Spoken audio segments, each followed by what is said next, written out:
I think Ronald Reagan must be rolling over in his grave right now to watch a Republican administration, after all he did to help us win the Cold War, now not only sort of supporting Putin's position at the table, but just sort of gushing over him in this bromance that they have. So it's a really disturbing day because it will have impacts on international security and on the security of the United States, full stop.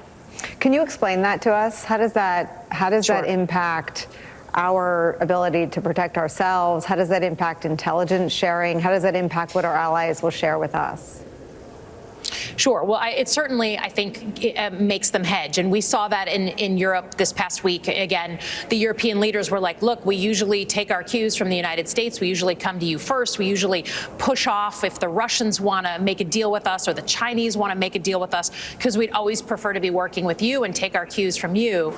That's now not the case. They will openly say, like, you've been the leader for 70 years. We're not so sure you're the leader of the next, 100 years. So that's not good. When they perceive us as weak, they perceive us as not serious. But I think more importantly is, you can think whatever you want if you're, watching the situation in Ukraine, but guess who's taking notes on everything that's happening?